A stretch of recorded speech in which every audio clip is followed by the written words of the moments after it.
And essentially, I developed cataract. How's everyone doing? My name is Danielle. Welcome to my channel, or welcome back. So my eyes were getting a little blurrier than normal. It was kind of harder to see things. So to give you kind of a backstory, I don't wear glasses. I've never worn glasses my whole entire life. I've always had 20/20 vision.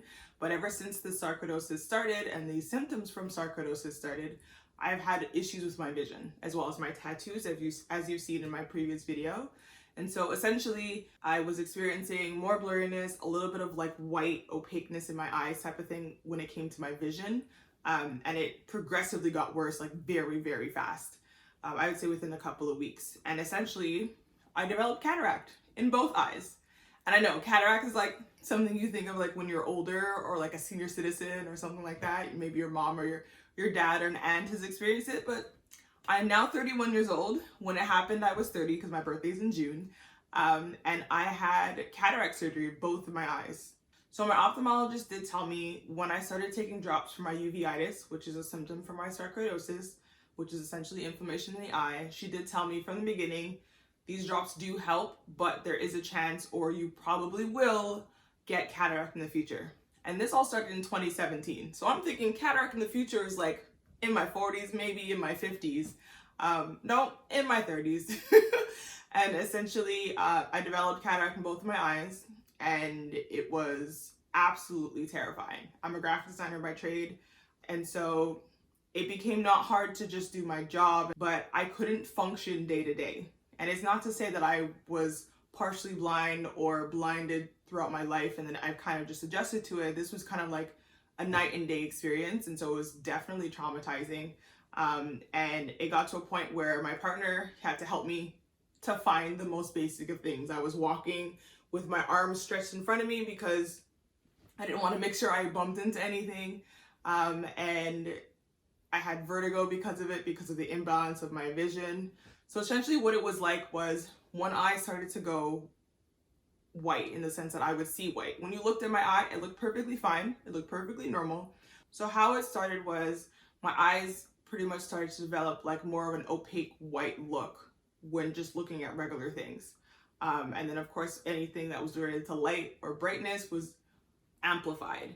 And essentially what it looked like eventually was just white. Imagine looking through frosted paper or parchment paper, and you can see lights, you can see the difference between light and dark, but you can't see anything. Everything is blurry and it's very white looking. So it was actually terrifying. It happened in both of my eyes. One eye was worse than the other, and one eye was almost pretty much like blind, and the other eye kind of like helped me see some things, but I was still walking with my hands in front of me. My partner had to help me with things. When I tried to pour water into my water bottle, even though the mouth of the water bottle is pretty wide, I'd be pouring, but the water would be behind it or in front of it because of my depth perception that was off because of the fact that I had an imbalance in my vision. So the vertigo, imbalance in my vision, it was an ordeal. I had to kind of take a break from like phone, computer, anything really. What happened was I had cataract surgery, which I think I'll do a separate video on that, but I had cataract surgery because of my uveitis condition and the fact that I have so much inflammation in my eye. My ophthalmologist and the surgeon, because there's two separate doctors, suggested I do two separate surgeries, which I didn't want to do, but based off the fact they wanted to see how my eye would react to one surgery before doing the other, just to see if they would need to make any changes, I realized, okay, that made sense. So my first surgery was in April.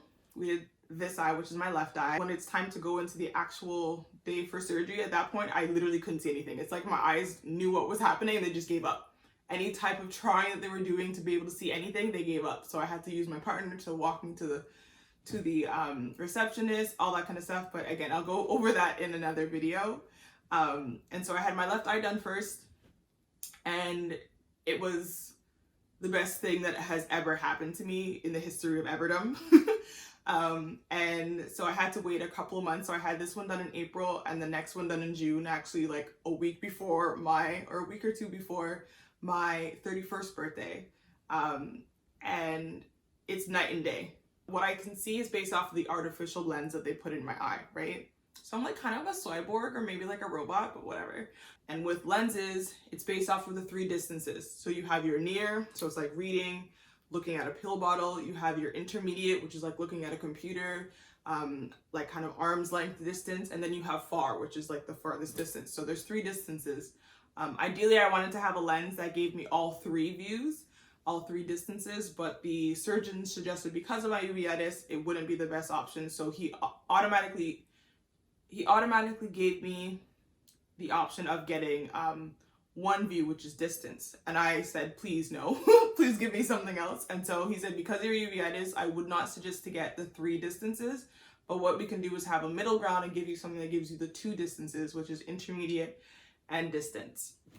And so that's the lens that I ended up getting. It's called Vivity. And literally as soon as the lens was popped in, I could see. It was literally night and day. It was mind-boggling. But I had to, of course, go through that experience of one eye being able to see, the other eye not being able to see. So that was a month and a bit of disorientation, vertigo, and of course, like the depth perception was off. I was able to use my phone and go on the computer, but it was still hard to kind of function really. And so that was a whole other kind of ordeal, headaches and pain and like not pain because of the surgery, but just pain because my eyes were fatigued with trying to balance, okay, this one can see and this one can't. So that was a whole fun experience. But June 11th was my second surgery, and that was the best thing that has ever happened to me. I still have sarcoidosis. I still take drops. I don't take drops as much as I used to when I was closer to the surgery. I had to go back on prednisone, my favorite thing of all time, but that was because it was helping with the prep and getting my eyes in the best place they could possibly be for surgery. And then after that, I was able to taper down, so I'm no longer on it. My hair is fine, so that's good. If you see my previous video, you know that I lost my hair due to prednisone, so that's why I'm not really a fan of it.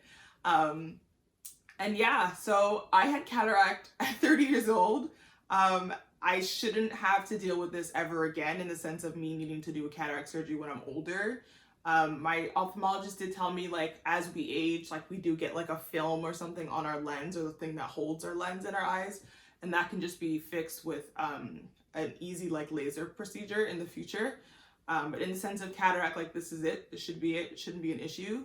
My eyes are getting better. They're stable in the sense of inflammation. And I still take Humira once a week.